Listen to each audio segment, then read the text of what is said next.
Shatatata, shatatata, shatatata, shatatata, shatatata. Oh, hey, what's up, guys? Welcome to Garage Collective.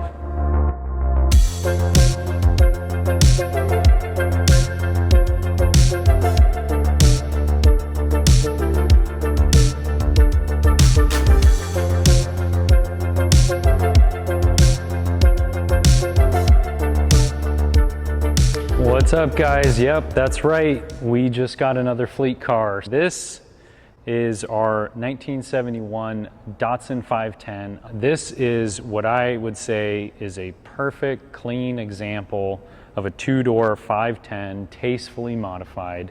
And I'm so excited to share more about this car with you guys. So, as you can see, this is a I don't know what blue it is.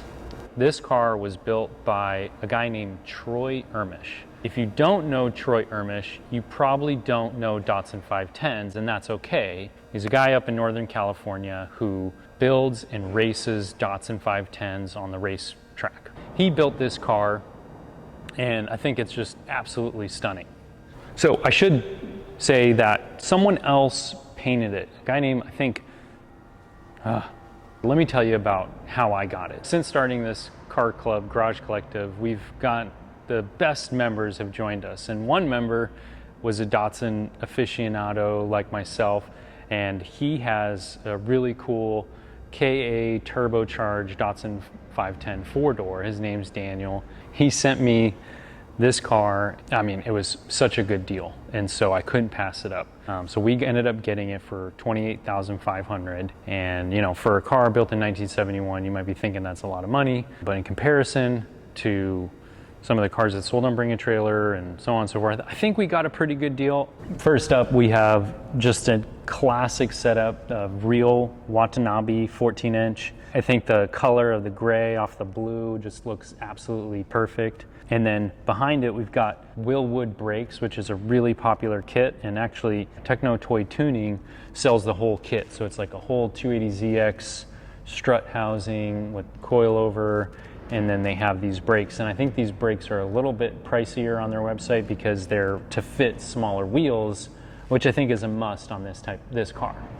What we got going on here is the L20 block, which has been bored out to 2.2, dual Mikuni Solix carburetors. The head has been reworked by Rebello Racing. I think also with that, it's got a higher cam to let in more air and gas for it. All new gas lines. They did do a dyno test on it at Z Car Garage, which again, if you're a Datsun person, you know that shop as well. It would dynoed at like 160, something like that, to the wheels. So, you know, close to probably 180 horsepower, which, believe it or not, feels like way plenty on this probably 2,000 pound car. Battery's been moved to the back.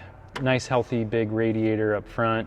You can see the Techno Toy Tuning camber plates here for, you know, perfect ride adjustment. I think a nice oil catch can over here. But yeah, really stoked on this motor. This is a really legendary build for a good, exactly what we want to use it for all of our members to use. Okay, so let's talk a little bit about the interior here. Basically stock, I'd say for the most part. You know, stock dash, looks like it has a dash cover, has a tachometer mounted. Kind of JDM reminds me of out here on the side.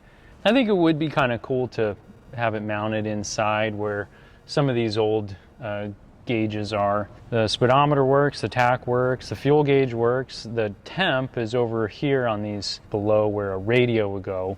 Has this beautiful Momo Prototipo steering wheel. I love it over kind of a typical Nardi wheel. This gives it kind of that little Porsche feel. It's definitely a smaller wheel, and you got to use your muscles, especially these grippy tires when you're doing some U-turns. It's got a really nice close shifter. So this transmission, I believe, came also from a 280ZX. Datsuns are so great because the L series blocks were from, you know, late 60s, I think, to, you know, late 80s. So you got the 5-speed transmission, and there's so many parts available. It's really, really affordable. And this shifter just feels so perfect and notchy. Really interesting thing here, and we'll show you in the B-roll, is it has this, Steve, who sold me the car, said he called it a line lock, because when you upgrade to disc brakes in these cars, you don't have like a cable kit to do an e-brake, and so he set up this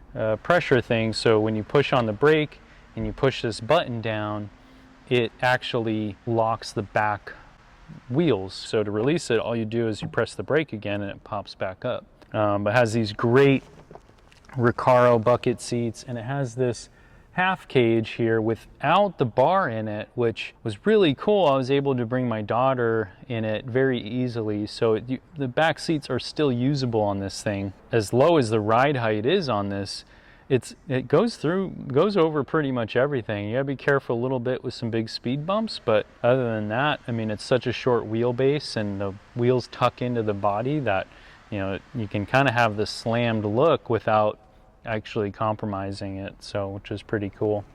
Well, all right guys, thanks so much for tuning in. So now we're gonna do things a little bit different, because I feel like when I was driving in the car, it was just kind of boring and I wasn't as connected to the camera. And so any comments you have, please do so. Like and subscribe, hit the notification bell or whatever. That means a lot. And soon, stay tuned, we're gonna let you guys know when you can be an online member on our website. We're gonna have a bunch of really cool things for you guys, so you can be a part of this Garage Collective community, even though you live somewhere else. So we'll have really cool stuff all over the world. We're planning, you know, trips all over the world. We're planning, you know, trips to Nürburgring, trips to Baja 500, you know, and down in Mexico, all kinds of really cool stuff that if we have a big group and collectively, and we're all kind of like-minded enthusiasts, we'll be able to do around the world. So I'm really excited to share that with you guys. And then also you'll get a chance to come down here to San Diego, drive these cars, hang out in our facility. Anyways, but if you are local, we are still open to membership, so please book your tour on our website. So we'll talk to you guys soon on the next video, and thank you so much for tuning in. We'll see you next time.